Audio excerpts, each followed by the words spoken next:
A map where borders feel alive, they shift, they are argued over, they are stamped on passports and on grave markers. The phrase, the Hungarian invasion of Romania, sounds like a single dramatic headline. The reality is messy, eh? Who invaded whom, when, and why depends on which decade you pick, which treaty you read, and which valley you stand in. In the wake of World War I and the chaotic months between empires collapsing and new nation-states forming, the most direct military clash between the two emerged in late 1918 and 1919. Romania's army pushed into Transylvania in late 1918. The next year saw fighting back and forth, and eventually Romanian forces occupied Budapest before withdrawing under Allied pressure. That 1918 to 1919 episode sits at the root of later grievances and revisionist politics on both sides. Who armies led by emergent nation-states, political revolutionaries, and local civilians whose loyalties were personal and local rather than national. What a mix of formal military campaigns, punitive occupations, border skirmishes, and administrative takeovers. When the critical windows to remember are 1918 to 1919 after the Austro-Hungarian collapse, 1920 for the treaty that redrew borders, 1940 when Axis powers forced a revision, and the turbulent 1944 to 45 shift as World War II ended, where Transylvania and the borderlands that sit between the Carpathians and the plains, places with mixed populations and layered histories. How by armies, by diplomatic bargains, and by great power arbitration, as much as by bullets. Those five elements keep repeating, but the actors and the balance of power change. This is the short compass for a long and entangled story. Start here after empire collapsed villages that for centuries paid taxes to one capital woke up to new flags. Local elites, peasants, and soldiers suddenly found themselves citizens of newly imagined nations. The drive was not solely about territory. It was about security, self-determination, and economic control. The lines drawn in Versailles and at regional councils tried to convert messy on the ground realities into neat borders. They did not succeed. The result was a sequence of events that history simplifies into invasions, but that in practice combined seizing railheads, forcing administrative changes, and creating refugee flows. This messy reality is important because slogans that call one moment a pure invasion mask how these episodes fed into nationalist narratives that lasted generations. If you want a single historical kernel to hold the early 20th century, transformed a medieval patchwork into nation-states, and the violence that followed was both strategic and symbolic. That double-purpose control of land and control of narrative explains why the same hills can be described as liberation or invasion, depending on who tells the story. In the sections that follow, I will unpack the deep history, the legal turning points, the wartime occupations, and the long shadow those events cast into the present. The older layers matter. For centuries, Transylvania was a contested frontier inside the Hungarian kingdom and later inside the Habsburg order.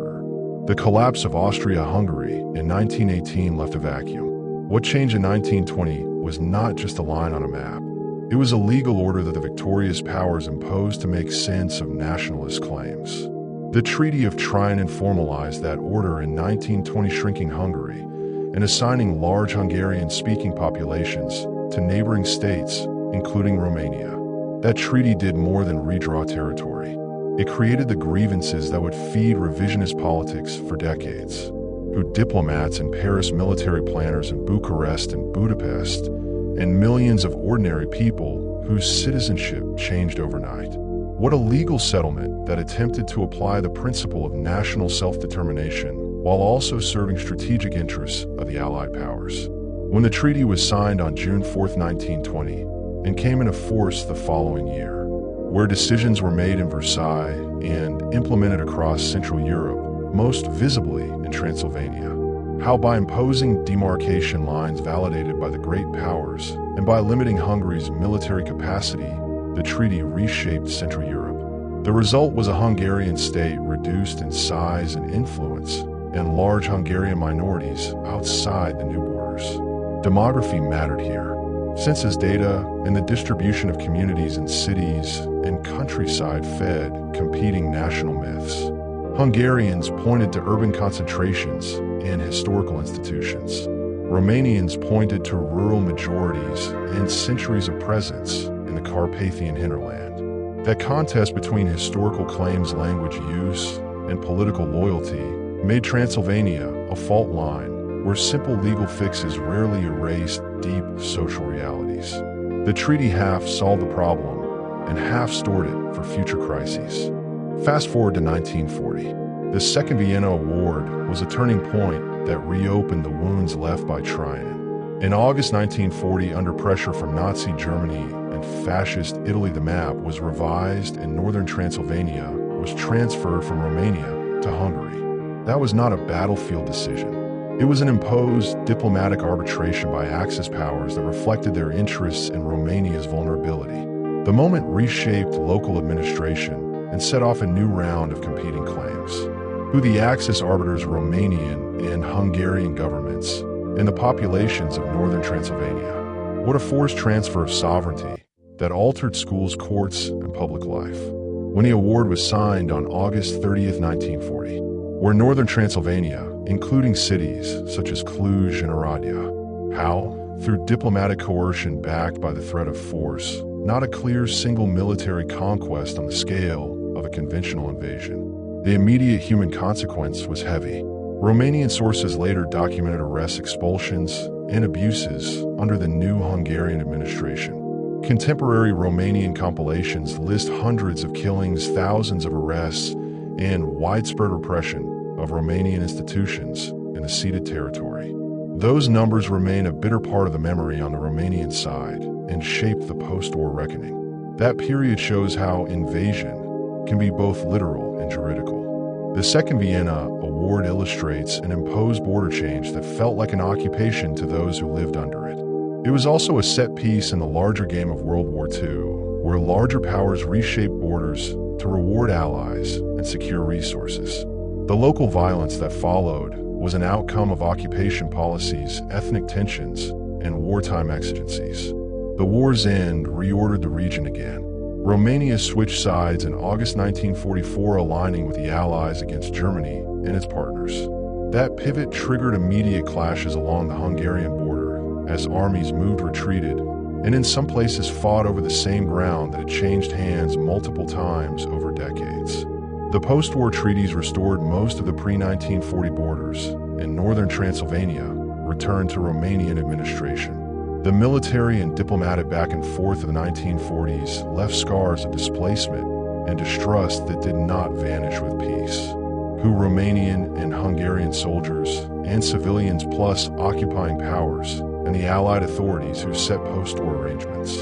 What a reversal of the earlier award military encounters at borders and ultimately political settlements that favored a return to Romania's pre-1940 control of Transylvania.